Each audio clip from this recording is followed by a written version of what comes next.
Creative கேட்சை தமிழுக்கு நீங்கள் இன்னும் சப்ஸ்கிரைப் பண்ணலன்னா மறக்காமல் சப்ஸ்கிரைப் பண்ணுங்கள். ஸோ அப்போ வந்து நம்ம போடக்கூடிய புது வீடியோக்கள் எல்லாமே உங்களுக்கு உடனுக்குடன் நோட்டிஃபிகேஷனில் வரும். ஸோ சப்ஸ்கிரைப் பண்ண கையோடு பக்கத்தில் இருக்கிற பெல் ஐக்கனை சேர்த்து ப்ரெஸ் பண்ணுங்கள். ஸோ அப்போ தான் நோட்டிஃபிகேஷன்ஸ் வரும். ஸோ வாங்க நம்ம இன்னைக்கான வீடியோக்குள்ளார போகலாம்.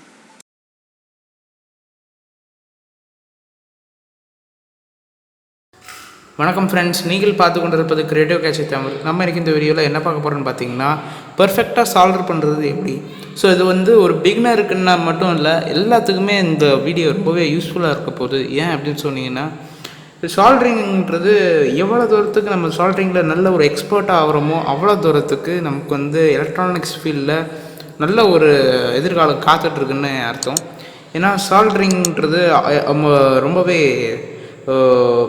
சுலபந்தான். பட் இருந்தாலும் இதுக்கு வந்து இன்னமும் கம்பெனிஸில் வரவேற்பு இருக்குது. ஸோ அதனால் சால்டரிங்கிறதுனால ரொம்ப குறைச்சல இடப்பட முடியாது. ஸோ சால்டரிங் இன்றைக்கி இந்த வீடியோவில் என்ன பார்க்க போகிறோம் பார்த்தீங்கன்னா, எப்படி பர்ஃபெக்டாக சால்டர் பண்ணலாம், எப்படிலாம் பண்ணலாம். ஸோ முதல்ல சால்டரிங் எதுலேருந்து ஸ்டார்ட் பண்ணலாம் அப்படின்னு பார்த்தீங்கன்னா, சால்டரிங் அயன்லேருந்து எல்லாம் ஸ்டார்ட் ஆகுது. ஏன்னா சால்டரிங் அயன் தான் ரொம்பவே முக்கியமான part. So soldering iron, solder flux, so இதெல்லாம் ரொம்பவே முக்கியம். இதெல்லாம் இல்லைன்னா சால்டரிங் பண்ண முடியாது. ஸோ சால்டரிங் அயன் பார்த்திங்கன்னா வாட்டேஜ் கணக்கில் உங்களுக்கு டிஃப்ரென்ஸ் இருக்குது. ஸோ இது பார்த்திங்கன்னா 30 வாட் சால்டரிங் அயன். ஸோ இன்னொரு நமக்கு ரொம்பவே பரிச்சயமான ஒரு சால்டரிங் அயன் பார்த்திங்கன்னா, ஸோ இந்த மாதிரி இது பார்த்திங்கன்னா உங்களுக்கு வந்து 20 வாட்னு நினைக்கிறேன்.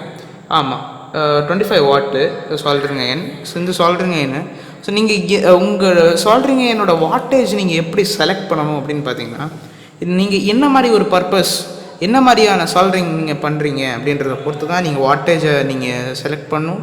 அது மட்டும் இல்லாமல் 60-40 டாலரன்ஸ் வச்ச சால்டர் ஒயர் வாங்குறது, அப்புறம் ஃப்ளக்ஸு, ஸோ ஒன்றுத்துக்கும் நமக்கு தேவைக்கு தகுந்த வெவ்வேறு விதமான டைப்ஸ் அண்ட் வெரைட்டிஸில் நமக்கு கிடைக்கி. ஸோ உங்களுக்கு எந்த விதமாக உங்களுக்கு தேவைப்படுதோ அதுக்கு தகுந்த மாதிரி நீங்கள் வாங்கிக்கலாம். மார்க்கெட்டில் அவைலபிளாக இருக்கும். ஸோ நம்ம இப்போது பர்ஃபெக்டாக சால்டரிங் பண்ணுறது எப்படி அப்படின்னு சொல்லி பார்த்துடலாம். ஸோ முதல்ல பார்த்திங்கன்னா, நமக்கு வந்து ஒரு நல்ல ஒரு சால்டரிங் அயன் வேணும். சால்டரிங் அயன் மட்டும் இருந்தால் பத்தாது, அது கூடவே சால்டர் ஒயர் வேணும். ஸோ சால்டர் ஒயர், அதுக்கப்புறம் சால்டர் ஃப்ளக்ஸ், மேலும் நமக்கு ஒரு சால்டரிங் அயன் வேணும்.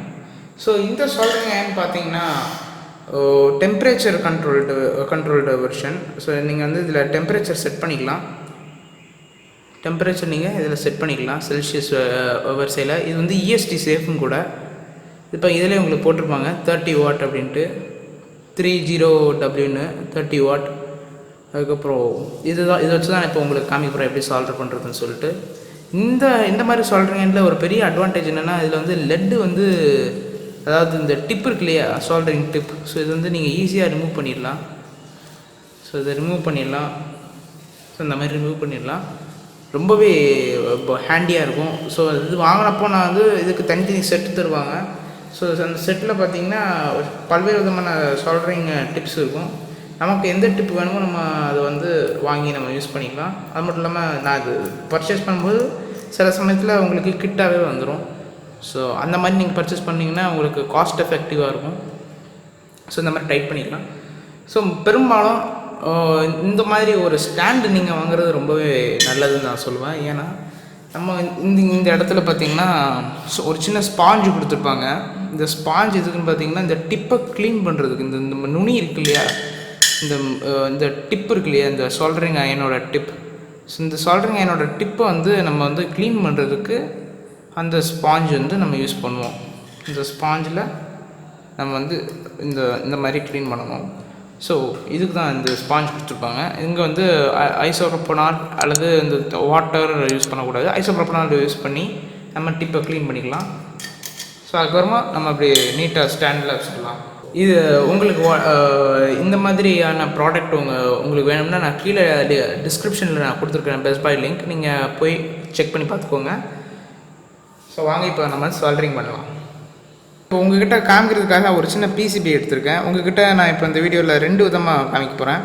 முதல்ல சால்டரிங் எப்படி பண்ணுறது அப்படின்னு சொல்லி பார்த்துருக்கலாம். சால்டரிங் பண்ணுறதுக்கு நான் இந்த PCBயில் ஒரு சின்ன காம்பனண்ட்டை நான் வந்து சால்டர் பண்ணி காமிக்கிறேன். ஸோ சால்டர் பண்ண பிறகு இன்னொன்று உங்கள்கிட்ட காமிக்கிறேன். என்னென்னு பார்த்தீங்கன்னா இப்படி இந்த ஒரு 2 ஒயர் இருக்கு இல்லையா, அந்த 2 ஒயரை நம்ம வந்து எப்படி ஜாயின் பண்ணுறது. ஸோ இது முதல்ல நான் உங்களுக்கு காமிச்சிட்டு அதுதான் நான் ரெண்டாவதாக காமிக்க போகிறேன். ஸோ பாருங்கள் இது எப்படி ஜாயின் பண்ணுறதுன்னு சொல்லி பார்த்துடலாம். இப்போ பார்த்தீங்கன்னா என் கையில் 2 ஒயர் இருக்குது. இந்த 2 ஒயருமே என்ன பண்ணணும்னா முதல்ல ஜாயின் பண்ணுறதுனால ஒரு சின்ன ஒயர் கட்டர் எடுத்துக்கோங்க. ஸோ அந்த ஒயர் கட்டர் வச்சு மேலே இருக்கக்கூடிய அந்த இன்சுலேஷன் இருக்குது இல்லையா, அதை நீங்கள் வந்து முதல்ல கட் பண்ணிக்கோங்க. ஸோ இந்த மாதிரி கட் பண்ணிவிட்டு என்ன பண்ணணும்னா கொஞ்சமாக இந்த இந்த இதில் இருக்கக்கூடிய இந்த சின்ன சின்ன ரஸ்ட், அதுக்கப்புறம் சின்ன சின்ன தேவையில்லாத பார்ட்டிகல்ஸ் இருந்துச்சுன்னா அது வந்து நம்ம சால்டர் பண்ண விடாது. ஸோ அதனால நான் என்ன பண்ண போகிறேன்னா இந்த ஒரு ஃப்ளக்ஸ் இருக்குது இல்லையா, ஸோ நான் இதில் வந்து டிப் பண்ணிக்கிறேன். இந்த சால்டர் பேஸ்ட்டில் நான் டிப் பண்ணிக்கிறேன். ஸோ டிப் பண்ண பிறகு பார்த்துட்டிங்கன்னா உங்களுக்கு வந்து டிப் க்ளீன் ஆகும். ரெண்டாவது சால்டர் பண்ணும்போது நல்லா ஒட்டும். ஸோ இதுக்கு தான் இது யூஸ் பண்ணுறாங்க. ஸோ இதை வந்து இப்போ சால்டர் பண்ணுறது எப்படின்னு பார்த்துடலாம். சால்டர் பண்ணுறதுக்கு முன்னால் நீங்கள் என்ன பண்ணணும்னா இதை க்ளீன் பண்ண பிறகு உங்களுக்கு தகுந்த மாதிரி நீங்கள் அந்த ஒயரை கனெக்ட் பண்ணிக்கோங்க, ஜாயின் பண்ணிக்கோங்க. இப்போ நான் ஃபார் எக்ஸாம்பிள் நான் இந்த மாதிரி ஜாயின் பண்ணுறேன்னு வச்சுக்கோங்களேன். இது வந்து எப்படின்னா இப்போ நான் ஜாயின் பண்ணியிருக்கிற முறை பார்த்திங்கன்னா ஈஸியாக வந்துடும் வெளியே. அதனால் நான் என்ன சொல்லுவேன்னா இந்த மாதிரி ஜாயின் பண்ணணும். 2 ஒயர் இப்படி இருக்குன்னா இந்த 2 ஒயரும் இப்படி ஒன்றா ஜாயின் பண்ணுற மாதிரி ஜாயின் பண்ணணும். ஸோ இப்போ ஃப்ரெண்ட்ஸ் நீங்கள் இந்த மாதிரி கனெக்ட் பண்ண பிறகு இதில் நம்ம ஆல்ரெடி சால்டர் பேஸ்ட் வச்சுருக்கிறதுனால ஒரு சின்ன உங்களுக்கு ஒரு பிடிமானம் தேவைப்படும் சால்டர் பண்ணுறது பொறுத்த மட்டும். ஸோ சால்டர் பண்ணுறதுக்கு ஒரு பிடிமானம் வேணுங்கிறதுனால நான் என்ன பண்ணுறேன்னா ஒரு சின்ன இந்த மாதிரி ஒரு கிளிப் எடுத்துக்கிறேன். ஸோ இந்த கிளிப்பை வச்சு நான் ஒரு எண்டில் இந்த மாதிரி பிடிச்சிக்கிறேன். ஸோ பிடிச்சிட்டோம்னா ஆடாமல் இருக்கும். அது ரொம்பவே நமக்கு ஹெல்ப் பண்ணும் சால்டர் பண்ணையில். ஸோ நான் என்ன பண்ணுறேன் முதல்ல இந்த டிப்பை க்ளீன் பண்ணிக்கிறேன். ஸோ க்ளீன் பண்ண பிறகு என்ன பண்ணணும்னா முதல்ல டின்னிங் பண்ணிக்கணும். ஸோ அதனால் நான் கொஞ்சமாக சால்டர் ஒயரை மேலே லேசாக கொடுத்துக்கிறேன். ஸோ இங்கே பார்த்தீங்கன்னா ஃபர்ஸ்ட் ஆஃப் ஆல் கொஞ்சம் அந்த ஒயரை ஹீட் பண்ணணும். கொஞ்சமாக ஹீட் பண்ணிவிட்டு அதாவது அது ஹீட் பண்ணையிலே நம்ம வந்து அப்ளை பண்ணணும். ஸோ அப்படி அப்ளை ஆகும்போது என்ன ஆகும்னா ஆட்டோமேட்டிக்காக சால்டரிங் ஆகிடும். ஸோ இப்போ எக்ஸ்ட்ரா லெட் இருக்கு இல்லையா, அதை வந்து இந்த மாதிரி உதறிடுங்க அல்லது இந்த மாதிரி யூஸ் பண்ணிக்கோங்க. அவ்வளோதான். இப்போ உங்கள்கிட்ட காமிக்கிறேன்.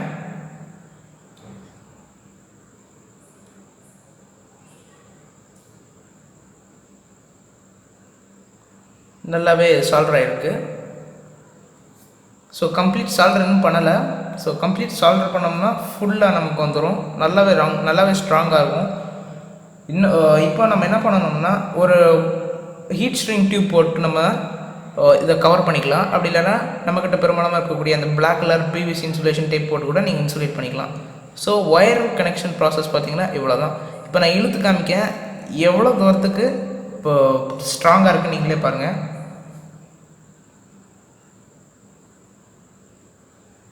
இன்னும் நல்லாவே ஸ்ட்ராங்காக இருக்குது. ஸோ இதுக்கு மேலே ஓவராக இழுத்தோம்னா டெஃபினட்டாக பிஞ்சிடும். ஸோ அதனால் ஓரம் வச்சிடலாம். ஸோ இப்போ அடுத்தால உங்கள்கிட்ட காமிக்கப்படுறது பார்த்திங்கன்னா இந்த ஒரு பிசிபி இருக்குது. இது ஒரு 4 channel relay board. Not work ஆகாதது. ஸோ இது வந்து ஃபார் எக்ஸாம்பிளாக உங்களுக்கு காமிக்கலாமே அப்படின்னு சொல்லிட்டு தான் நான் அதை எடுத்துக்கிறேன். ஸோ இதை வந்து முதல்ல வந்து ஒரு காம்பனண்ட்டை நான் டீசால்டர் பண்ணுறேன். ஸோ அந்த டீசால்டரிங்கும் எப்படி பண்ணுறதுன்னு பார்த்துருங்க. எடுத்துக்கோங்க. முதல்ல எடுக்கக்கூடாது. அதுக்கெல்லாம் முன்னால் நம்ம என்ன பண்ணணும்னா ஸோ கொஞ்சம் பேஸ்ட் எடுத்துக்கோங்க. பேஸ்ட் ப்ரஷ்ஷு இதுக்குன்னு தனி ப்ரஷ்ஷு வச்சுக்கோங்க. ஸோ அந்த ப்ரஷ்ஷில் இதை டிப் பண்ணிவிட்டு அதுக்கப்புறமா இங்கே நான் ஃபுல்லாக அப்ளை பண்ணிக்கலாம். நீங்கள் எந்தெந்த ஏரியாவில் சால்டர் பண்ணுறதுக்கு முன்னாடியும் நீங்கள் அதே மாதிரி பண்ணிக்கலாம். அதுக்கப்புறம் டீசால்டர் பண்ணணும்னாலும் அதே மாதிரி பண்ணிக்கலாம். நான் இப்போ இந்த BC547 டிரான்சிஸ்டரை நான் ரிமூவ் பண்ணுறேன். ஸோ இந்த டிரான்சிஸ்டரை ரிமூவ் பண்ணுறதுக்கு இந்த இருக்குது. ஸோ இது வந்து லேசாக அப்படி அது மேலே அந்த சால்டர் பண்ணியிருந்த அந்த மேலே வந்து நான் லேசாக அதை அப்ளை பண்ணிக்கிறேன். ஸோ இப்போ அப்ளை பண்ணிவிட்டு நான் என்ன பண்ணுறேன்னா கொஞ்சமாக லேசாக ஜென்டிலாக இதை பிடிச்சி இழுக்கணும். அப்படியே ஒரே தடவையாக இழுத்துடக்கூடாது. ஸோ மெதுவாக பிடிச்சி இழுக்கணும். அந்த ஃபோர்ஸ்லேயே இது வந்து வெளியில் வரும். ஸோ இங்கே பார்த்தீங்கன்னா நான் கொஞ்சமாக அப்ளை பண்ணுறேன் சால்ட்ரிங்கை என் வைக்கிறேன். ஒரு நிமிஷம் ஃபோக்கஸ் லெஃப்ட் ஆகுது. ஸோ இங்கே பார்த்தீங்கன்னா அப்படி கொஞ்சம் கொஞ்சமாக நம்ம வந்து வெளில அப்ளை இதை வச்சு எடுத்துடலாம். சால்டரிங் அண்ட் டீசால்டரிங் பொறுத்த மட்டும் ரொம்பவே முக்கியமானது எலக்ட்ரானிக்ஸில். அதுதான் அடிப்படையே. நம்ம வந்து ஒரு கம்பெனிக்கு வேலைக்கு போகிறோம்னா இது வந்து கட்டாயமாக தெரிஞ்சிருக்கணும். பண்ணுறது பாருங்கள், நம்ம கம்ப்ளீட்டாக எடுத்தாச்சு. ப்ரெஸ் பண்ண வெளில போயிடும். நீங்கள் இப்போ பாருங்கள் எவ்வளோ தூரத்துக்கு நல்லாவே வெளியில் வந்திருக்குன்ட்டு. ஸோ நான் இப்போ என்ன பண்ணுறேன், நார்மலாக ஜென்டலாக எடுத்தாச்சு. அவ்வளோதான், சிம்பிள். இதுதான் டீசால்டரிங்கும். ஸோ இப்போ சால்டரிங் இதை நான் இப்போ வந்து மறுபடியும் சால்டர் பண்ணி காமிக்கிறேன் எப்படின்ட்டு. மறுபடி நான் இங்கே என்ன பண்ணுறேன், கொஞ்சமாக பேஸ்ட் அப்ளை பண்ணிக்கிறேன். ஆல்ரெடி அப்ளை பண்ண பேஸ்ட் இருக்கும். பட் இப்போ புதுசாக நீங்கள் சால்டர் பண்ணுறீங்கன்னா அப்ளை பண்ணிக்கிறது நல்லது, பிசிபியில் பொறுத்த மட்டும். ஸோ இப்போ நான் என்ன பண்ணுறேன்னா இந்த லெட்ஜை இந்த PC547 கலெக்டர் எமிட்டர் பேஸ் வந்து நான் வந்து அந்தந்த பெர்ஸ்பெக்டிவான இடத்துல பேசிக்காக வச்சிடுறேன். வச்சுட்டு நான் வந்து என்ன பண்ணுறேன்னா பின்னாடியிலேருந்து சால்டர் பண்ண போகிறோம். அதனால கொஞ்சம் லேசான ஒரு ஜென்டிலான ஒரு ப்ரெஷர் நம்ம வந்து கொடுக்கணும். அப்போ தான் இந்த சின்ன காலாக இருக்கிறதுனால உடனே ஃபிட் ஆகும். ஸோ ஃப்ரெண்ட்ஸ், இப்போ நீங்கள் வச்ச லெட்டில் பார்த்தீங்கன்னா கொஞ்சமாக நீங்கள் வந்து லெட்டு எடுத்துக்கோங்க, சால்டர் லெட் எடுத்துகிட்டு நீங்கள் அது மேலே லேசாக அப்ளை பண்ணும்போது ஆட்டோமேட்டிக்காக உள்ளே ஃபிட் ஆயிரும். ஸோ இதில் பார்த்தீங்கன்னா கொஞ்சம் சின்ன காலாக இருக்கிறதுனால டிரான்சிஸ்டரில் கொஞ்சம் நான் வெளியே தள்ளி வச்சுருக்கேன். அப்போ தான் உங்களுக்கு காமிக்க முடியும், விசிபிளாக இருக்கும். பார்த்தீங்கனாலே நல்லா ஸ்ட்ராங்காக வேறு இருக்குது. இப்போது பெரிய காலாக இருந்துச்சுன்னா ரொம்பவே சுலபமாக இருக்கும் உங்களுக்கு ஃபிட் பண்ணுறதுக்கு. ஏன்னா ரொம்ப நீடிட்டு நிற்கும் கால். ஸோ அதனால் நீங்கள் ஈஸியாக சால்டர் பண்ணிடலாம். இன்றைக்கி இந்த வீடியோவில் சால்டரிங் பார்த்துருப்போம், டீசால்டரிங் பார்த்துருப்போம், பிசிபியில் சால்டரிங் பார்த்துருப்போம். ஸோ இந்த மாதிரி உங்களுக்கு ரொம்பவே யூஸ்ஃபுல்லான கண்டென்ட் எல்லாமே நம்ம இந்த சேனலில் உங்களுக்கு நான் அப்லோட் பண்ணுறேன். ஸோ அதனால் நீங்கள் மறக்காமல் நம்ம சேனலுக்கு சப்ஸ்கிரைப் பண்ணுங்கள். கூட இருக்கிற பெல் ஐக்கனும் சேர்த்து ப்ரெஸ் பண்ணுங்கள். அப்போ தான் நம்ம போடக்கூடிய புது எலக்ட்ரானிக் சம்மந்தப்பட்ட அப்டேட்ஸ் எல்லாமே உங்களுக்கு நோட்டிஃபிகேஷன்ஸில் வரும். ஸோ உங்களுக்கு இந்த வீடியோ பிடிச்சிருந்துச்சுன்னா மறக்காமல் லைக் பண்ணுங்கள், ஷேர் பண்ணுங்கள், கமெண்ட் பண்ணுங்கள். மறக்காமல் நிறைய ஃப்ரெண்ட்ஸ் அண்ட் குரூப்ஸுக்கு நீங்கள் இந்த வீடியோ ஷேர் பண்ணுங்கள். ஸோ அதனால் நிறைய பேர் பயனடைவாங்க. மீண்டும் உங்களை அடுத்த வீடியோவில் சந்திக்கிறேன். நன்றி, வணக்கம்.